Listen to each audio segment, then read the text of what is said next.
પાટીદાર અનામત આંદોલનના કન્વીનર હાર્દિક પટેલે સોમનાથ ખાતે સરદાર પટેલની પ્રતિમાને ફૂલહાર કરી સોમનાથ દાદાના દર્શન કર્યા હતા। રાજ્યભરમાં ધીમે ધીમે અનામત આંદોલન આગળ વધી રહ્યું છે, ત્યારે પટેલની સંકલ્પ ભૂમિ તરીકે ઓળખાતા સોમનાથ ખાતે હાર્દિક પટેલે સોમનાથ પરિસરમાં સરદારની પ્રતિમાને પુષ્પાંજલિ અર્પી સોમનાથ દાદાને શીશ ઝુકાવ્યું હતું। હાર્દિક પટેલે સોમનાથથી હુંકાર કરતા કહ્યું હતું કે આવનારી ચૂંટણીમાં જ વ્યાજ સાથે હિસાબ લઈશું અને સરકાર અને પોલીસને સોમનાથ દાદા સદબુદ્ધિ આપે તેવી સોમનાથ દાદાને પ્રાર્થના કરી હતી। આવતીકાલે રાજકોટ ખાતે યોજાઈ રહેલી ભારત દક્ષિણ આફ્રિકાની મેચમાં વિરુદ્ધ પ્રદર્શન અંગેના સવાલનો જવાબ આપતા हार्दिक पटेले કહ્યું હતું કે કાલની વાત આવતીકાલે જ।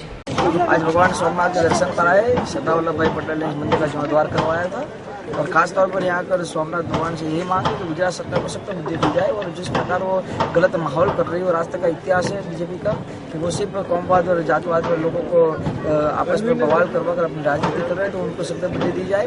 और पुलिस को भी हम विनती करेंगे सोमनाथ भगवान के द्वारा कि वो इस प्रशासन का दुरुपयोग न बने और सही तौर पर कायदा कानून के साथ रहकर सही न्याय दीजिए। घूमने से या ये प्रचार से क्या आगे अनामत मिल पाएगी?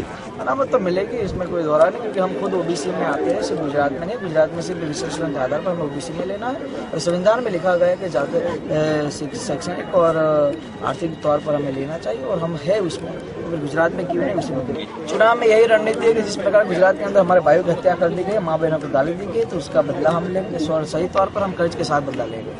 बात की जाए तो मीडिया में और पहले अच्छा चलता था जो आंदोलन, उसको तोड़ने की या उसमें आपके विरुद्ध बात हो रही है, तो क्या बताएंगे? उसमें तो सब लोग तैयार होते हैं, क्योंकि आंदोलन जीत का आंदोलन, जो जीत करता है वही आंदोलन सफल होता है। तो खासतौर पर पूरी सरकार, गवर्नमेंट, पुलिस प्रशासन सब जातियाँ विरोध में है, तो खासतौर पर विरोध में होकर विरोध तो होना चाहिए, तभी जाकर हम कुछ अच्छा कर सकते हैं। विरोध में प्रॉब्लम होती है तो सबको होगी प्रॉब्लम, कल देखते हैं। Sure sir. हार्दिक भाई, एक तरफ चुनाव में आप ऐसा बता रहे हो कि आप पुलिस प्रशासन आपके ऊपर अत्याचार हुआ उसका विरोध करोगे गवर्नमेंट का, इस तरह से आप सीधा भाजपा का विरोध करोगे चुनाव में, भाजपा के उम्मीदवारों का? अभी तो बीजेपी है, अगर कल मायावती हो या मुलायम हो उससे अभी 2 महीने के बाद चुनाव है गुजरात में, स्थानिक क्लियर हो जाएगा, देखते हैं, आगे आने दीजिए, पूरा समाज है और हमने तो कहा ना कि अत्याचार हुआ तो बदला ले लेंगे, उसमें सब कुछ आ जाता है। महत्वनी वस्तु का सोमनाथ मंदिરના દર્શન એ ક્યાં કંસે જે પણ આવ્યા હોય અહીંયા, જે પણ સમાજને અને દેશને બનાવવાના પ્રયાસો હોય, સોમનાથ ભગવાનના દર્શને આવ્યા હોય એટલે ચોક્કસપણે દેશમાં કંઈક નવું કરવાના પ્રયાસો કે જ આવ્યા હશું અને સૌ સાથે મળીને યુવાનો દેશના વિકાસમાં અને દેશનું વિશ્વગુરુ બનાવવા માટે સોમનાથના સંકલ્પી છે અને ચોક્કસપણે સરદાર પટેલે અખંડ ભારતને નિર્માણ કર્યું હતું, એ પ્રમાણે જે સમાજને અને અખંડ ભારતનું જે નિર્માણ છે જાતિવાદ અને કોમવાદના નામે તૂટી ગયું છે અને એકજૂટ કરવાના પ્રયાસ છે। પાટીદાર સમાજ જે હક માંગવા નીકળ્યું છે અને એનો હક મળે એના માટે અમે અહીંયા આવ્યા હતા ને અહીંયાથી હવે જુદા જુદા વિસ્તારોમાં સભાએ કરીશું। ત્યારે એક તરફ વડાપ્રધાન એવું કહે છે અનામત નહીં મળે, બીજી તરફ રાજ્યના મુખ્યમંત્રી કહે છે કે આ કાયદાની આટીઘૂટી છે, ત્યારે આપ શું કહેશો?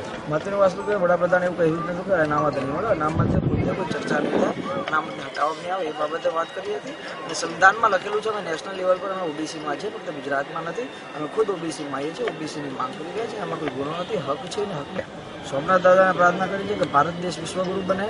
ગુજરાતની અંદર જે અશાંતિનો માહોલ આ સરકાર અને પોલીસ તંત્ર સાથે મળીને કરી રહ્યા છે, એમને ભગવાન શક્તિ બુદ્ધિ આપે, સારા રસ્તે લઈ જાય, ગુજરાતમાં અશાંતિ ન ફેલાવે, શાંતિ રૂપે અમે અમારા કાર્યક્રમો આપી રહ્યા છીએ, અમને સહકાર આપે। પાટીદાર સમાજે વિકાસ અને ગુજરાતમાં સહકાર આપ્યો છે, વિકાસમાં ભાગીદાર બન્યા છે, તો પાટીદાર સમાજના હકમાં સહયોગ આપો અને એની માંગણી પૂરી કરો। આગામી ચૂંટણીને લઈને રણનીતિ એ જ છે, પાટીદાર સમાજને એટલું જ કહેવા કે પાટીદાર સમાજને જે અત્યાચાર થયો છે ભૂલી ના જતા, પાટીદારનું ધાવન લાજે, જે હકીકત છે એની સામે લડવું, ચાહે કોઈ પણ હોય સામે। ઓકે, આવતીકાલના મેચ બારામાં શું કહેશો? તમને ટિકિટ નહીં અંદર તમને પ્રવેશવા દેવામાં નહીં આવે એવું કહેવામાં આવ્યું છે, શું કહેશો? રાખો, કાલે જોઈએ। જી, રાકેશ પરડવાનો report, S9 news, Gir Somnath.